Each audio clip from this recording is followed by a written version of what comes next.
জাতীয় নাগরিক পার্টি বারবার ছাড় দিয়ে গিয়েছে। আমাদের জুলাই গণ অভ্যুত্থান সমাপ্ত হয় নাই। গত 1 বছর ছাড় দিয়েছি, জুলাই ঘোষণাপত্রে ছাড় দিয়েছি, জুলাই সনদে কোনো ছাড় হবে না। 1% ছাড়ও জুলাই সনদে দেওয়া হবে না। গণ অভ্যুত্থানের 1 বছরে আমাদের আকাঙ্ক্ষা পূরণ হয় নাই। যে নতুন বন্দোবস্তের জন্য আমরা লড়াই করেছিলাম, জীবন দিয়েছিলাম, জীবন দিতে প্রস্তুত ছিলাম, সেই নতুন বন্দোবস্ত, নতুন বাংলাদেশ আমরা পাই নাই। ফলে আমরা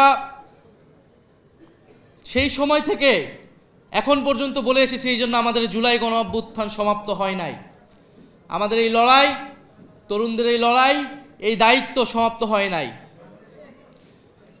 আমরা দেখেছি ৭১ পরবর্তী বাংলাদেশে কিভাবে লুটপাট হয়েছে, কিভাবে রক্ষী বাহিনী তৈরি করে গণতন্ত্রকে হত্যা করা হয়েছে, লুটপাট করা হয়েছে, বাকশাল কায়েম করা হয়েছিল।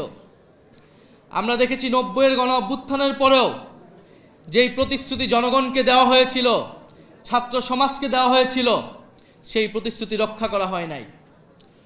ফলে ২৪-এর গণ অভ্যুত্থানকে ব্যর্থ করে দিতে, ২৪-এর গণ অভ্যুত্থানের প্রজন্মকে প্রতারিত করতে সকল ধরনের আয়োজন সম্পন্ন হয়েছে। কিন্তু আমরা বলতে চাই, সমীকরণ এখনই শেষ হয়ে যায় নাই। ফলে যারা এখনই সমীকরণ মিলায় ফেলছে, তারা ভুল পথে হাঁটছে। গণ অভ্যুত্থানের শক্তি, তারুণ্যের শক্তি এখনো রাজপথে আছে, এখনো মাঠে আছে। Innovation for smarter life. গত 1 বছর ছাড় দিয়েছি, জুলাই ঘোষণাপত্রে ছাড় দিয়েছি, জুলাই সনদে কোনো ছাড় হবে না। 1% ছাড়ও জুলাই সনদে দেওয়া হবে না। যেই মৌলিক সংস্কারের রূপরেখা জনগণের পক্ষ থেকে ঘোষণা করা হয়েছে, যেই মৌলিক সংস্কার, যেই নতুন বন্দোবস্তের কথা আমরা বলেছি, যেখানে গণতন্ত্র নিশ্চিত হবে, স্বৈরাচার আর ফিরে আসতে পারবে না, রাষ্ট্র কাঠামোকে গণতান্ত্রিক হিসেবে করে তুলব, সেই জুলাই সনদে আমরা 1 বিন্দু পরিমাণ ছাড় দিব না। আমরা নির্বাচন চাই। নির্বাচন, গণতন্ত্র, ভোটাধিকারের জন্যই আমাদের লড়াই ছিল। কিন্তু আমরা এর সাথে এও বলেছি, পরিবর্তনের মধ্য দিয়ে বাংলাদেশকে যেতে হবে।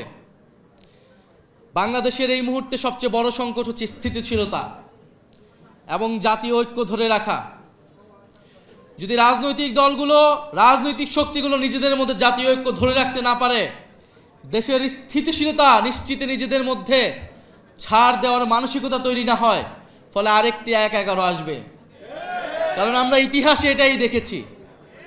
আমরা মনে করি রাজনৈতিক সমস্যার সমাধান রাজনৈতিক দলগুলোকেই বসে করতে হবে এবং সেই সংস্কৃতি বাংলাদেশে কায়েম করতে হবে।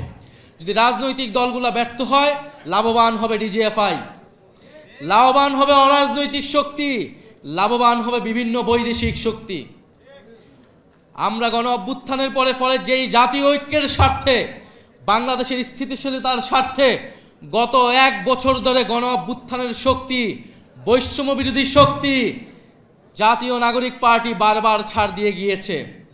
কিন্তু ছাড় দিতে দিতে আমরা শেষ প্রান্তে এসেছি। আমরা এবার ছাড় দিব না। আমরা এবার আদায় করে নিব যে গণ অভ্যুত্থানের পরে নতুন বাংলাদেশের প্রতিশ্রুতি আমরা দিয়েছি, যে গণতন্ত্র প্রতিষ্ঠার, বৈষম্যহীন বাংলাদেশ প্রতিষ্ঠার প্রতিশ্রুতি দিয়েছি। অন্তর্বর্তী সরকার যেই প্রতিশ্রুতি দিয়ে, যেই শহীদের রক্তের উপর দিয়ে প্রতিষ্ঠিত হয়েছে, সেই প্রতিশ্রুতি আদায় না করে এই সরকার যেতে পারবে না। সেই প্রতিশ্রুতি বাস্তবায়ন না হওয়া পর্যন্ত কোনো রাজনৈতিক দল ক্ষমতায় আসতে পারবে না। ফলে আমরা এখনো বলবো, আসুন জাতীয় ঐক্যের স্বার্থে, স্থিতিশীলতার স্বার্থে আমরা সেই প্রতিশ্রুতিগুলো একে একে পূরণ করি।